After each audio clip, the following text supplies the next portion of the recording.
सभी छात्रों को मेरा नमस्कार। आज हम 25 अगस्त के जनसत्ता अखबार का छोटा सा विश्लेषण करेंगे और देखते हैं कौन सी खबरें हमारे लिए आज इम्पोर्टेंट तैयारी के पर्पज़ से। पहले पेज पे हमको दिखता है यहाँ पे चंद्रयान को लेके खबर। चंद्रमा की सतह पर पहुँचे चंद्रयान-3 मिशन को के लैंडर मॉड्यूल से रोवर प्रज्ञान बाहर निकल आया। इस प्रक्रिया पर भारतीय अंतरिक्ष संस्थान इसरो ने भारत के चांद पर सैर की, ट्वीट करा था। लैंडर कौन सा है? विक्रम। रोवर कौन सा है? प्रज्ञान। ये ध्यान रखना दोनों में अंतर। लैंडर है विक्रम और रोवर है प्रज्ञान। रोवर क्या होता है? जो एक रोबोट टाइप होता है जिसमें पहिए लगे होते हैं। यही होता है जिसमें इक्विपमेंट लगे होते हैं, बहुत सारे सेंसर्स वगैरह लगे होते हैं, कैमरेज लगे होते हैं जो फ़ोटो भेजता है, और यही चांद की सतह पर चलेगा। और जो दूर हमारी जो पृथ्वी है, पृथ्वी पे मौजूद, थोड़ा सा हम पृथ्वी को पहले हरा भरा कर लें।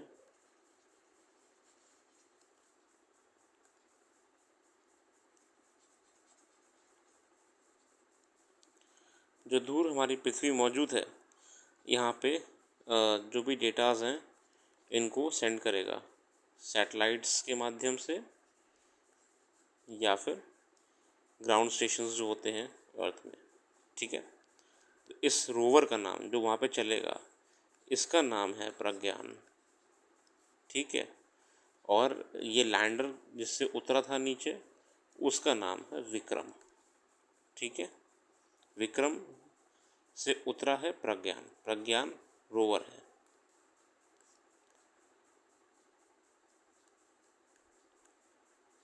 लैंडर विक्रम और रोवर प्रज्ञान का कुल वजन 1752 किलोग्राम है, जिन्हें चंद्रमा के वातावरण के अध्ययन के उद्देश्य से एक चंद्र दिवस अवधि करीब 14 पृथ्वी दिवस तक संचालन के लिए डिज़ाइन किया गया है। मतलब जो हमारी अर्थ पे 14 डेज होते हैं, वो मून का एक दिन है। इसरो के अधिकारियों ने इसके अगले चंद्र दिवस तक काम करते रहने की संभावना से इनकार नहीं किया है। रोवर इस दौरान चांद की सतह पर घूमकर वह मौजूद रसायन का विश्लेषण करेगा। लैंडर और रोवर के पास वैज्ञानिक पेलोड है जो चांद की सतह पर प्रयोग करेंगे।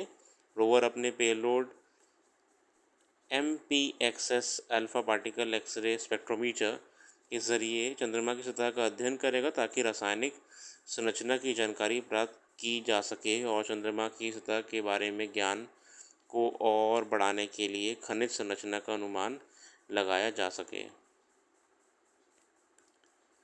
जैसे सूर्य अस्त होगा, हर तरफ गहरा अंधेरा होगा, तापमान 0 से 180 डिग्री सेल्सियस नीचे चला जाएगा, तब प्रणालियों का काम करा पाना संभव नहीं होगा। और यदि यह आगे चालू रहता है तो हमें खुश होना चाहिए कि यह फिर से सक्रिय हो गया है और हम एक बार फिर से प्रणाली पर काम कर पाएंगे।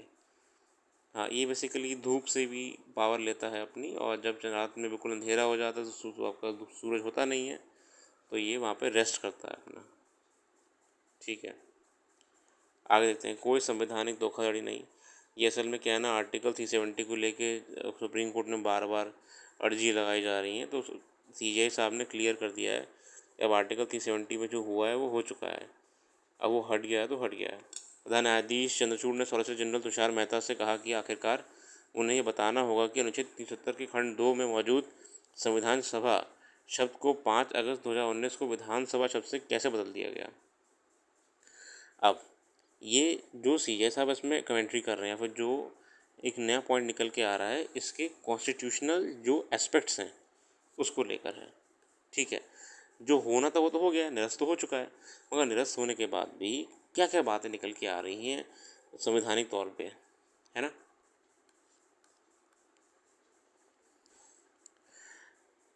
370 को निरस्त करने का विरोध करने वाले याचिकाकर्ता इस बात पर जोर देते रहते हैं कि इस प्रावधान को निरस्त नहीं किया जा सकता क्योंकि जम्मू कश्मीर संविधान सभा का कार्यकाल, जिसकी सहमति इस तरह का कदम उठाने से पहले आवश्यक थी, 1900 57 में पूर्ववर्ती राज्य का संविधान का मसौदा तैयार करने के बाद समाप्त हो गया था। मतलब देखो अभी इस समय कंट्रोवर्सी चल रही है, ठीक है। ये अभी जो पुरस्कार दिए गए हैं राष्ट्रीय फिल्म पुरस्कार, इसमें रॉकेट्री द नंबी इफेक्ट सर्वश्रेष्ठ फीचर फिल्म है, रॉकेट्री द नंबी इफेक्ट, ठीक है। दक्षिण भारतीय फिल्मों में सुपरस्टार अल्लू अर्जुन का तेलुगु फिल्म पुष्पा पुष्पा है। फिल्म निर्माता केतन मेहता ने राष्ट्रीय पुरस्कार 21 के 11 सदस्यीय जूरी की अध्यक्षता की। केतन मेहता इसके अध्यक्ष थे, ठीक है ना। बहुत सारी पिक्चरों को दिया गया इसमें। नियमों के अनुसार पात्र फिल्में 1 जनवरी 21 से फीचर फिल्म्स से 21 तक सत्यापित और प्रदर्शित की गई, ठीक है। आलिया भट्ट को मिला है और कृति सैनन को भी मिला है इसमें, ठीक है। इसकी प्रॉपर लिस्ट दे देंगे आपको उसमें क्लियर हो जाएगा। आगे बढ़ते हैं। हमारा प्रयास है कि कम से कम समय में हमारा ज़्यादा से ज़्यादा चीज़ें हों। ये बेसिकली इंटरनेशनल कॉल सेंटर्स चलते हैं स्कैम वाले। ये पता क्या होता है, ये होता है कि गुड़गांव, नोएडा, दिल्ली में ये होते हैं, ऑफिस होते हैं प्रॉपरली, और हाँ प्रॉपर ऑफिस होंगे। अगर आप कभी गलती चले जाओ इनके अंदर, ठीक है, तो आपको दिखेगा कि कॉर्पोरेट ऑफिस चल रहा है प्रॉपर, ठीक है। जबकि हो क्या रहा है असल में, ये सब जो है ना, ये जो यूएसए है, यूएसए में हम जानते हैं ना आउटसोर्सिंग होती है, आउटसोर्सिंग।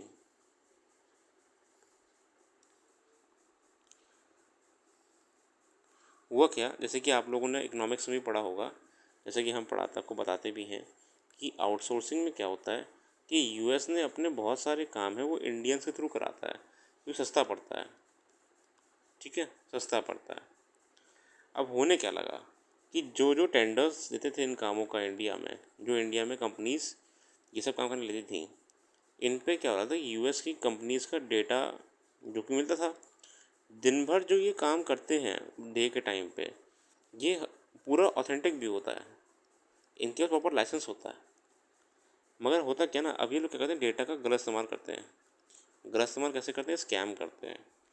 डेटा इन पर आ चुका होता है यूएस की, जैसे मान लो एक जैसे कंपनी है नॉर्टन, एंटीवायरस की है, तो यूएस में क्या होता है, ये लोग ख़रीदते हैं, सब्सक्रिप्शन होता है नॉर्टन का, ठीक है। अब ये मैं एग्जांपल दे रहा हूँ बस, और ये सच है।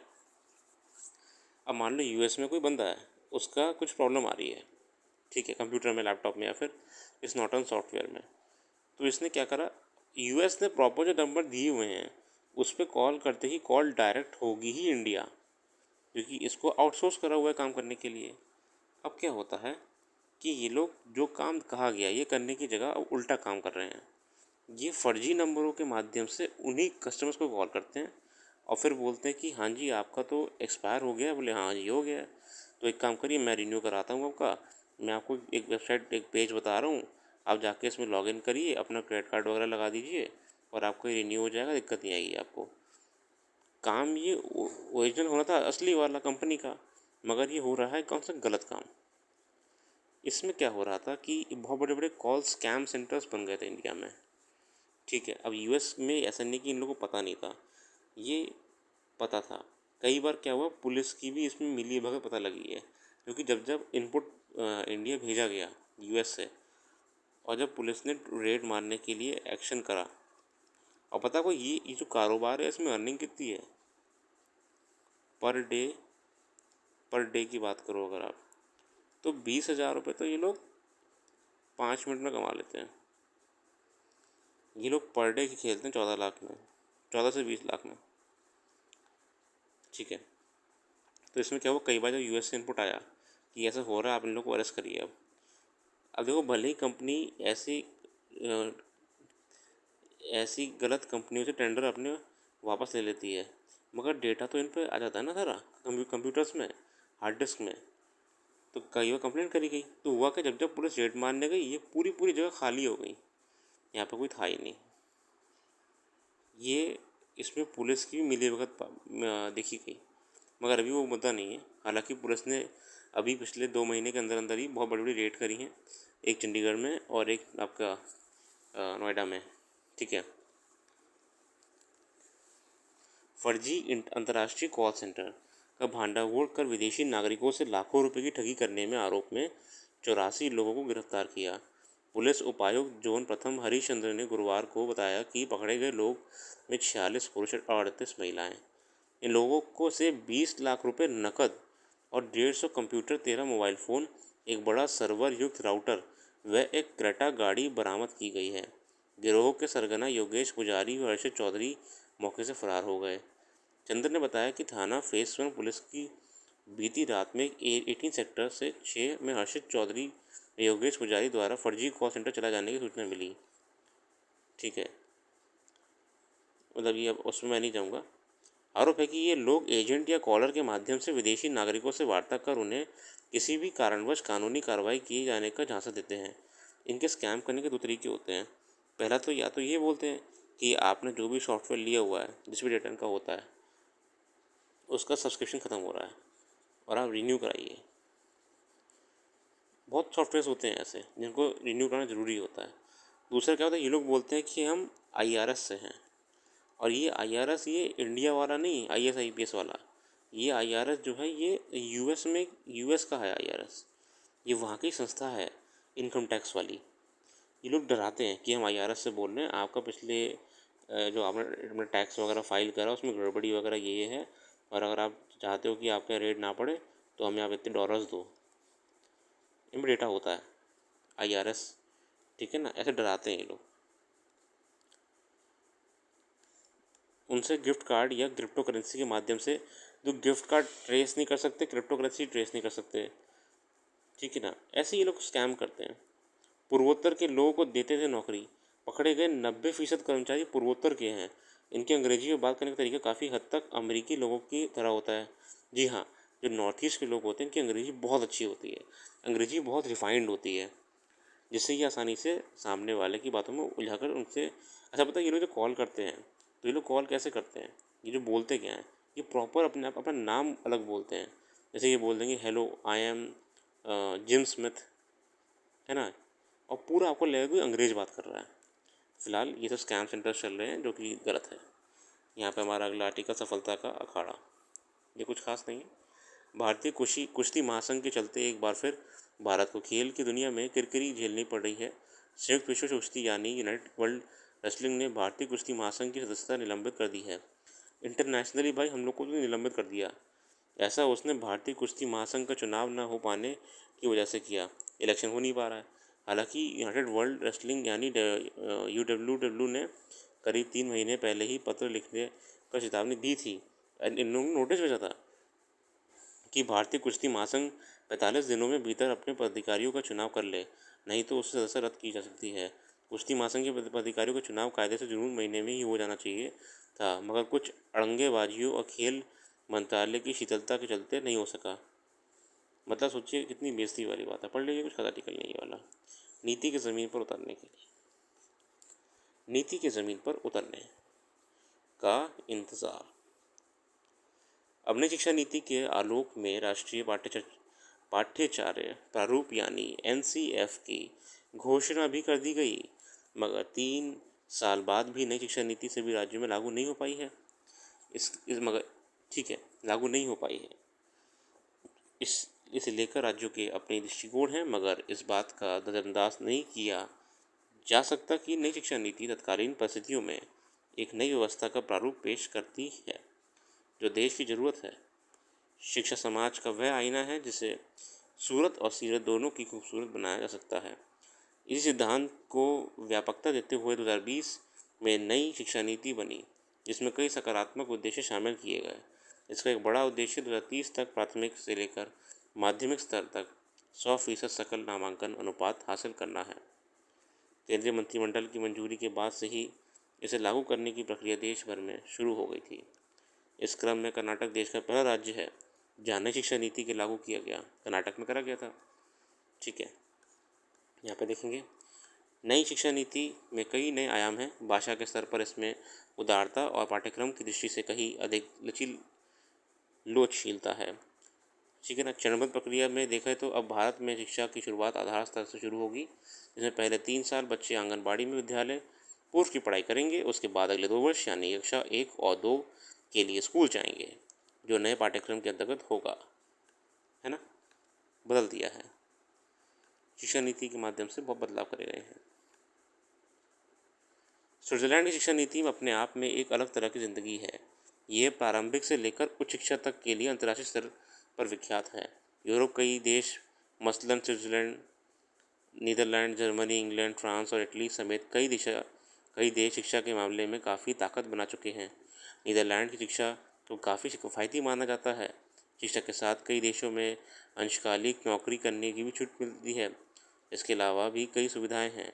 नई शिक्षा नीति शिक्षा के क्षेत्र में अनेक सुधारों और योजनाओं की संभावना है, जिससे भावी पीढ़ी को लक्ष्य के अनुसार मानसिक और भौतिक रूप से तैयार किया जा सकता है। वैसे आज़ादी के बाद से शिक्षा को लेकर कई आयोग और समितियां गठन हुआ। स्वतंत्रता से पहले की शिक्षा पद्धति में व्यापक परिवर्तन भी होते रहे। नई शिक्षा नीति में मातृभाषा में शिक्षा यह संदर्भ उजागर करती है कि 1954 की लॉर्ड मैकॉले की अंग्रेजी 1954 की जो आपकी लॉर्ड मैकॉले साहब ने अंग्रेजी में परिवर्तन लाए थे। शिक्षा का दौर आगे उस पैमाने पर नहीं रहेगा, है ना। हमारी भारत की अपनी शिक्षा नीति होगी, ठीक है। यहाँ पे आगे हम जानते हैं परीक्षा के पाठ्यक्रम। वही बात है, अभी जो परिवर्तन लाए जा रहे हैं बार बार, है ना, बोर्ड परीक्षा को लेकर खासकर, क्योंकि अब ये कहा जा रहा है कि बोर्ड परीक्षा 2 बार होगी। जो बोर्ड एग्ज़ाम्स हैं ये 2 बार होंगे, ताकि छात्रों को 2 बार मौका मिले ना, पूरा साल वेस्ट ही ना करे अपना वो, है ना। एक साल क्यों गैप करे, या कंपार्टमेंट में क्यों जबरदस्ती बैठे। परीक्षा का तनाव पिछले कुछ सालों में बच्चों को कुछ अधिक देखा जा रहा है। खासकर बोर्ड परीक्षाओं को लेकर बहुत सारे बच्चों का आत्मविश्वास डगमगा जाता है। परीक्षा परिणामों के बाद तो और चिंताजनक स्थिति देखी जाती है। ऐसे में वर्षों से उपाय तलाश जा रहे थे कि किस तरह विद्यार्थियों में परीक्षा का तनाव कम किया जा सके। इसके मद्देनज़र पहले पाठ्यक्रम को बोझ कम किया गया, फिर प्रश्न पत्रों का व्यवहारिक और अपेक्षाकृत आसान बनाया गया, मगर फिर भी विद्यार्थियों पर बोर्ड परीक्षाओं का मनोवैज्ञानिक दबाव कम करने में अपेक्षित सफलता नहीं मिल पाई। इसलिए नई शिक्षा नीति घोषित करने के साथ ही घोषणा कर दी गई कि बोर्ड की परीक्षाएं 2 चरण में आयोजित होंगी। शिक्षा मंत्रालय ने इसकी रूपरेखा पेश कर दी है। 2 चरण में होंगी बोर्ड की परीक्षाएं, ठीक है ना। यह पढ़ लीजिए, कुछ खास नहीं है। जिंदगी की रेलगाड़ी, ये एक बहुत अच्छा दार्शनिक लेख है। अब इस चर्चा नहीं कर पाएंगे, समय अवधि कम है।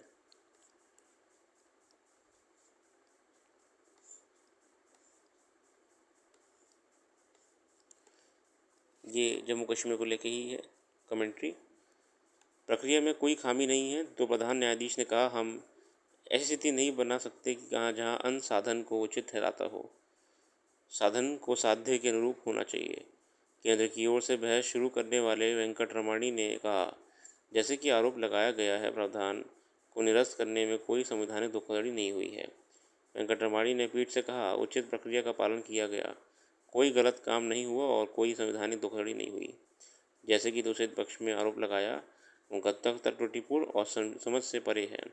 पीठ में न्यायमूर्ति संजय किशन कौल, न्यायमूर्ति संजीव खन्ना, न्यायमूर्ति BR गवई और न्यायमूर्ति सूर्यकांत भी शामिल हैं।